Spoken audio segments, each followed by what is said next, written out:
अभी मैं वो फूड शैडो कैफ़े में, मेरा दीदी का कैफ़े, सना दीदी का, और उसका फर्स्ट कस्टमर बनके मैं आया हूँ। 20 लाख म्हणजे 2,80,000 विद्यार्थ्यांनी पेपर दिलाच नाही आणि ते स्वतः डिप्रेशनमध्ये जाऊन आता सुसाईड केले.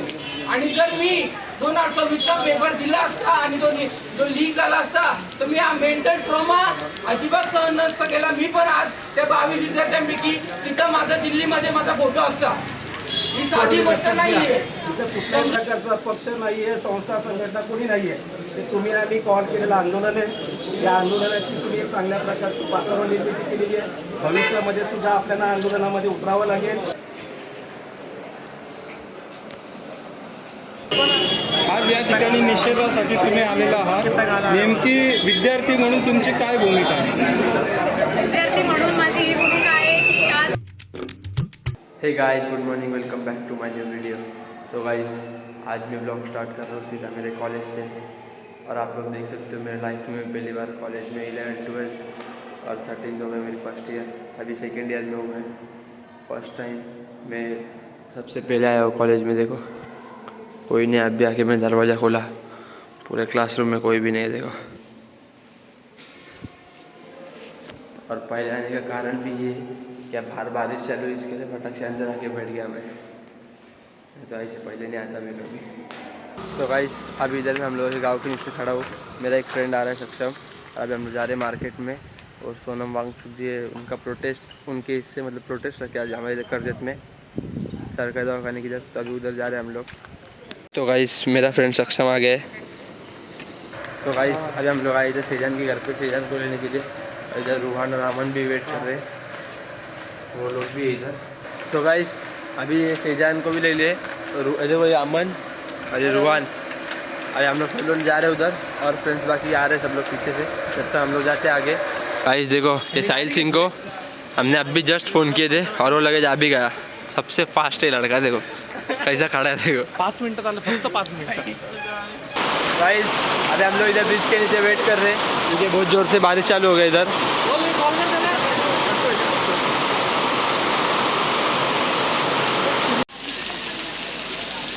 अभी हम लोग आए इधर मार्केट में। आका क्या बोलता मैंने मार्केट में। तो गाइस, अभी हम लोग पहुँच चुके इधर प्रशासकीय भवन में। देखो जैसे पब्लिक जमी है, और भी लोग आ रहे हैं इधर।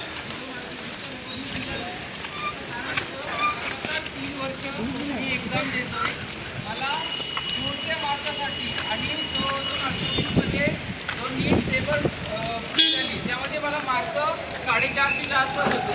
मला वाटलं की आता मला MBBS नाही तर PMS काहीतरी भेटेल.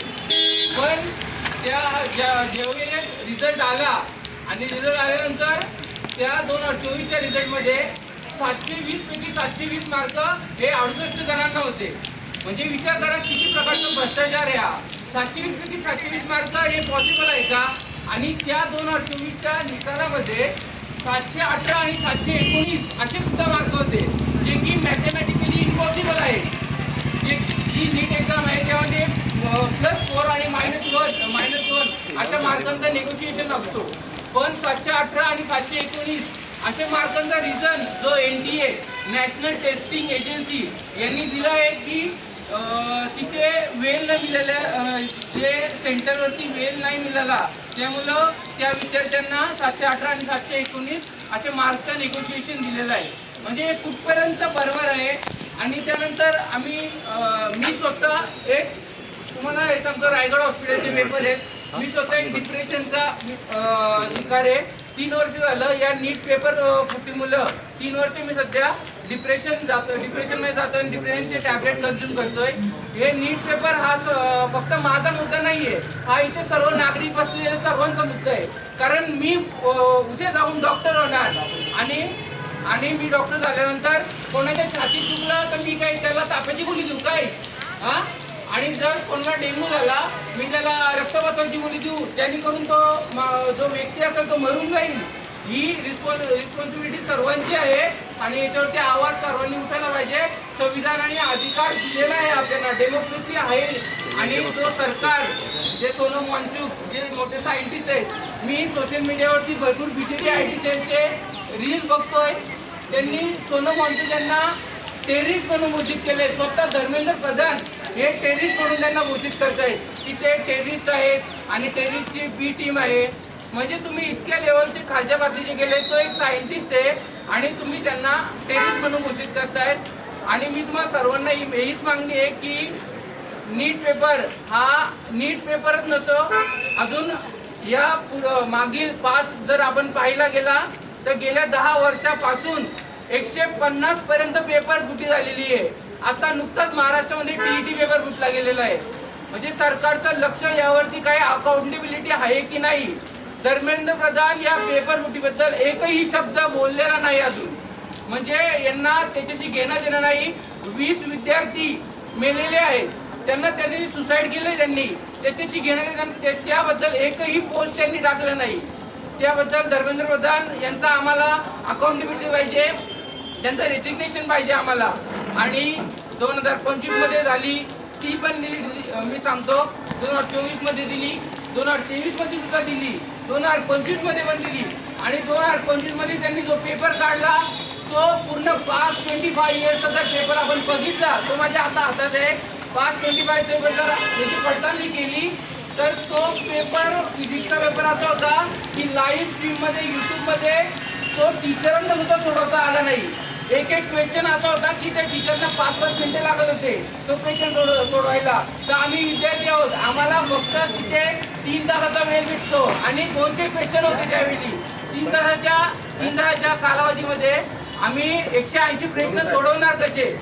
एक क्वेश्चनला जर 5-5 मिनिट लागत असेल तर तुम्ही सांगा आम्ही प्रश्न सोडवणार कसे आणि आम्ही परीक्षा देणार कसे?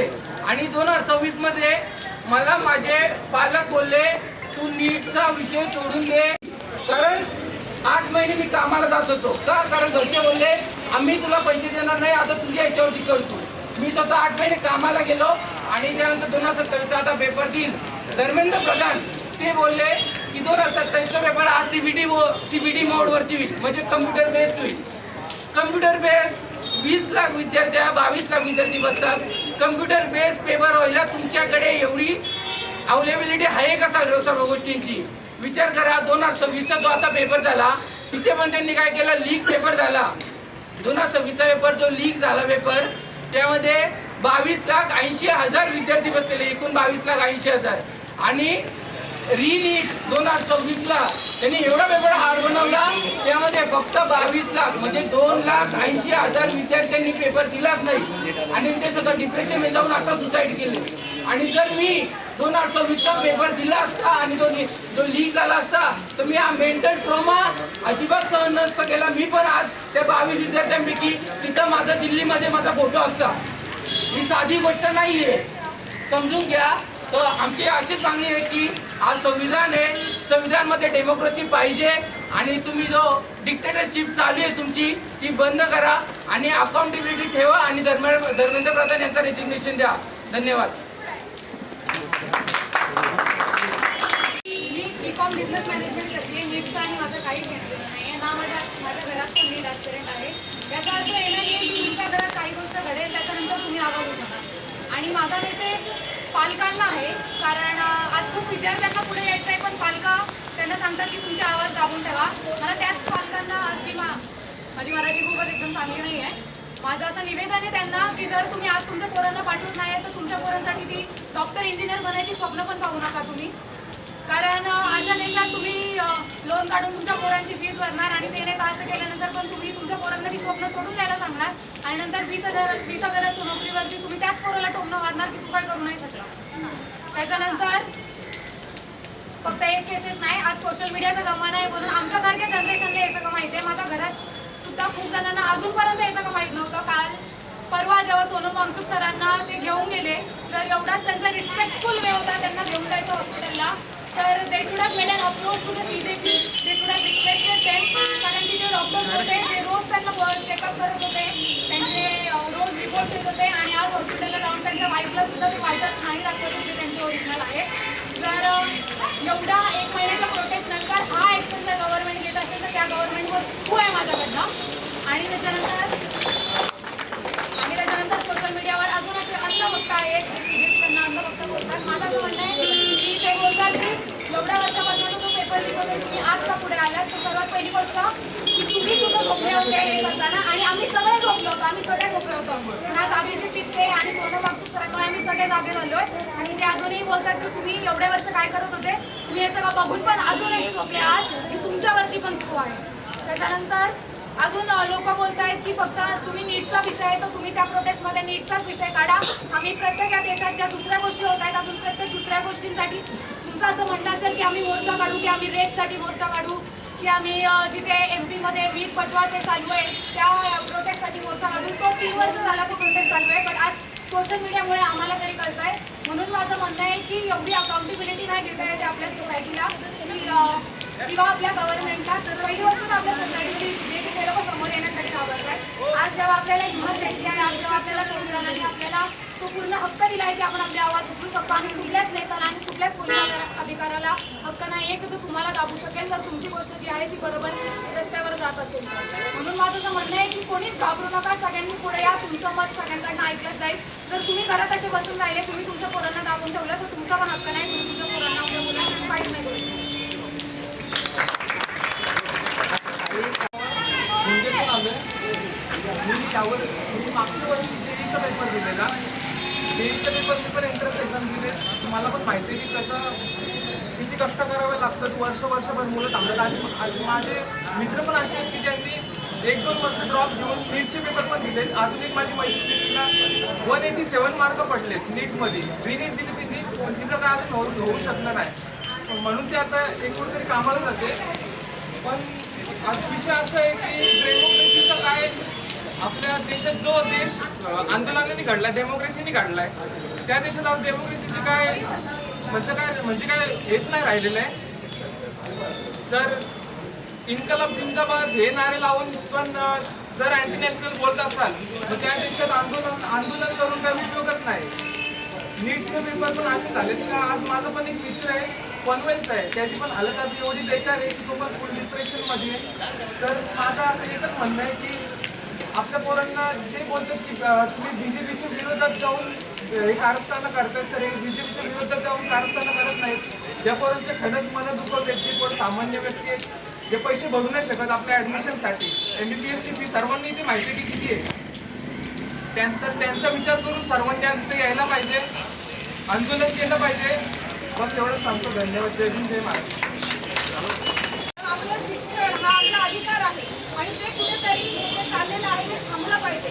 आणि मी त्या सर्व जे सिच्युएशन आहे त्याचा मी निषेध करते. आणि सर आपण मोठे सर असेल, आपण पुढे जे काही आता कंटिन्यू करूयात आणि जे काही असेल त्याच्या जे चित्र आपल्या पुढे सांगण्यात येतील त्याप्रमाणे आपण. नंतर 5 नंबरला आहे परीक्षा प्रक्रियेला मानसिक ताणाखाली आलेल्या विद्यार्थ्यांना समुपदेशन, आवश्यक मदत व त्यांना न्याय देण्यात यावा यासाठी विशेष यंत्रणा उभी करावी. आज आमच्या अर्जुननी 4 परीक्षा दिलेल्या आहेत.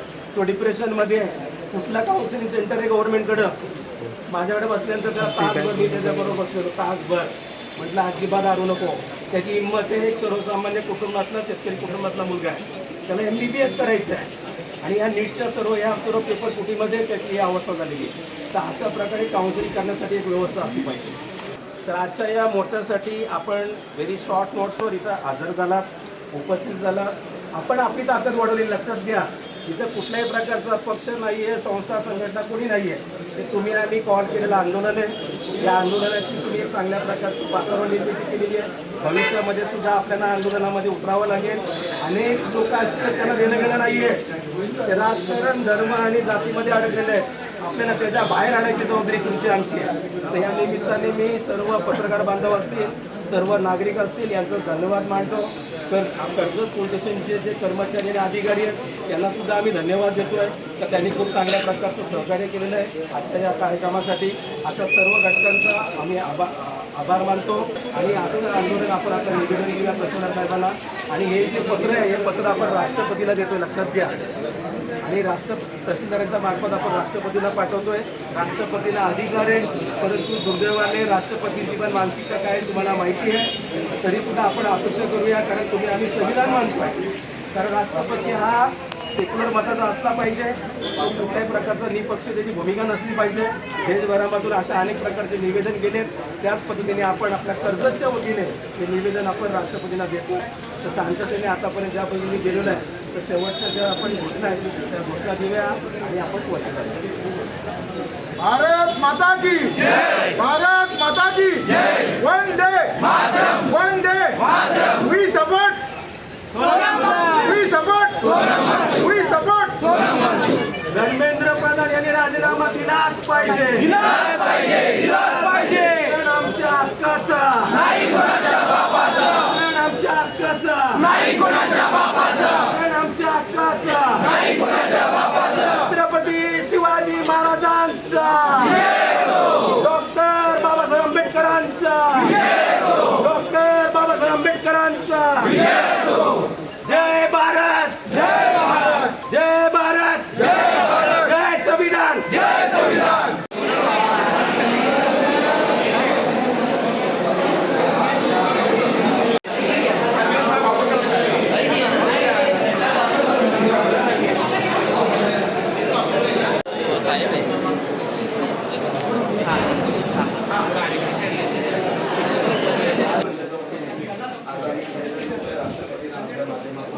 आणि आमच्या निवेदनाची कर्जतमध्ये सुद्धा अनेक असे विद्यार्थी आलेले तर ज्यांना नीटच्या पेपरला जास्त परिणाम झाला का त्यांना फी घ्यावं लागतं.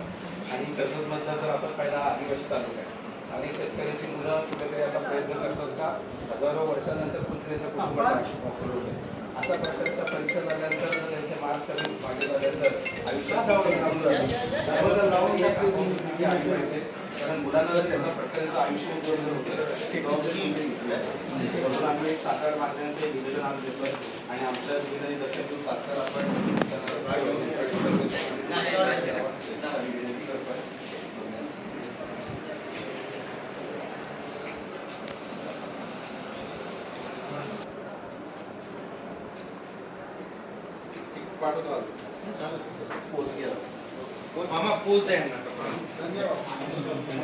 आज या ठिकाणी निषेधासाठी तुम्ही आलेला आहात, नेमकी विद्यार्थी म्हणून तुमची काय भूमिका आहे?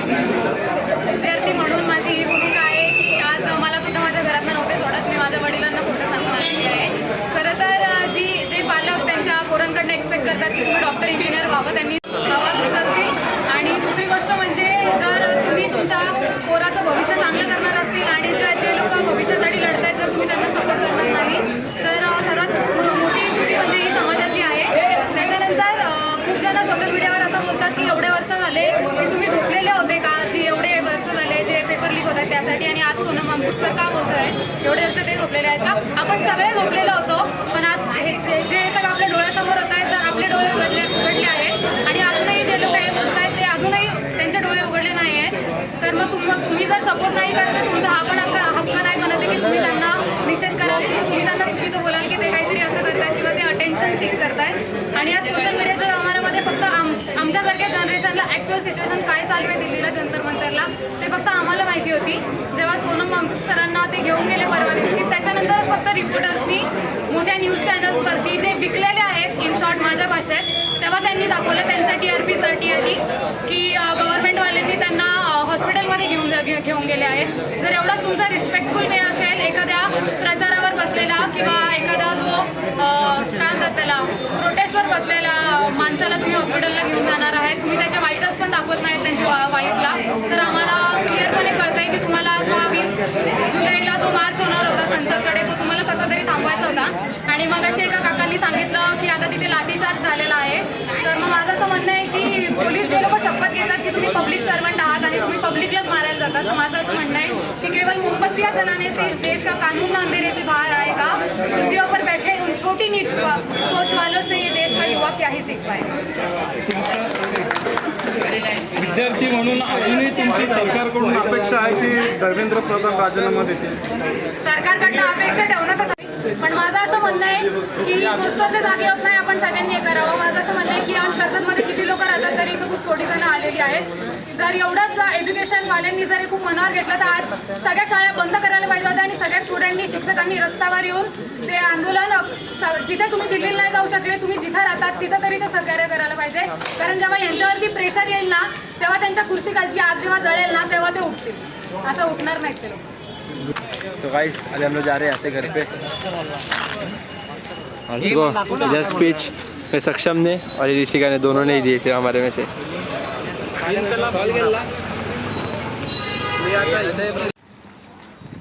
तो गाइस आई मैं घर पे आ गया हूँ और देखो कैफ़े फूड शैडो आज से स्टार्ट, कल ओपनिंग किए थे, आज से स्टार्ट हो गया है. टेबल और चेयर भी लगा दिए.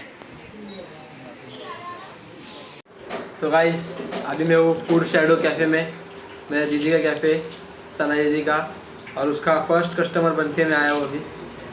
और मैंने मोमोज़ खा रहा है, मेरे मोमोज़ का ऑर्डर दिए, वो बना दिए थे मोमोज़. तो गाइस अभी मेरा chicken peri peri fried momos ready है.